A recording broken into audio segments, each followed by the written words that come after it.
para sa mga bagong fan, baka di nyo napanood, ganito si Ice nung laban niya kay Apex. Panoodin nyo ha, siya to.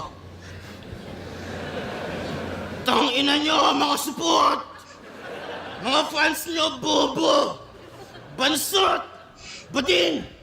Tangina nyo mga squatter! Lahat kayo mga squatting! Kaya yung good boy image mo ngayon, hindi ko sure kung dapat naming tanggapin. Tahimik na kami dito eh. Pag nag-relapse ka, pwede mo ulit sa amin yung gawin. Putang ina, paano pag bigla ang mag-amnesia? Makalimutan mo lahat ng ginawa mong pagbabago. Eh di kawawa na naman lahat, aawayin mo na naman yung mga tao. 1.8 yung ticket to, gumastos ba kayo para tawaging squatting? Bastusin yung pagkatao, pumunta dito to have a good time, tapos ganun mo itatrato. Tapos ngayon, sa kanila ka na nakadepende. Tsaka ay God, sinasabayan daw siya. Pero sinasabayan ka nga ba talaga ng Diyos o ikaw yung sumasabay sa Kanya? Laban mo ay Saki, di ako natakot sa sulat. Tangina, kaya ko yan. Natakot lang ako last week kasi sa amin walang tigil. Tangina, lakas ng ulan.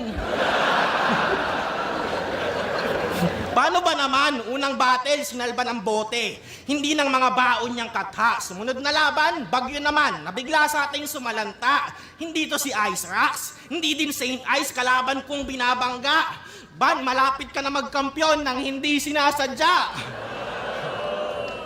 Ang lala nang nangyari ay Saki no?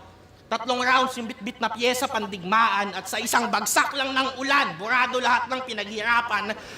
3rd round mo, freestyle lang daw yung malakas. Ako di ko sasabihin, dapat talo ka sa laban. Eh kung sapat na yun sa ilan, sino ba ako para magdikta ng pamantayan?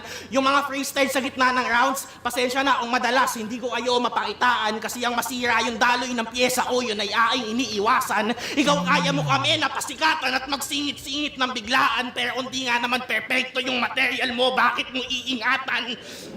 Kung sa akin, kung sa... Ah! Ang cute ng sigaw ni Katana. Ganda nun. Parang ginagawa ni Katana, yung ginawa ni Unico kay ano, sino to? Kay JD. Yung pag-freestyle ni JD, yung nagdadala sa kanya, hindi yung talagang sulat niya. So yun sinasabi ni Katana rito. Si Saint Ice, ang pangit ng mga material niya or sulat niya talaga, nabubuhat lang siya ng mga freestyle or tsaka ng ano, yun nga, yung mga on the spot na lines niya. Tapos hindi raw kailangan ni Katana yung ganun kasi ba't niya raw, kaya niyang gawin pero hindi niya ginagawa kasi tiwala siya sa sulat or material niya. Ganda nun.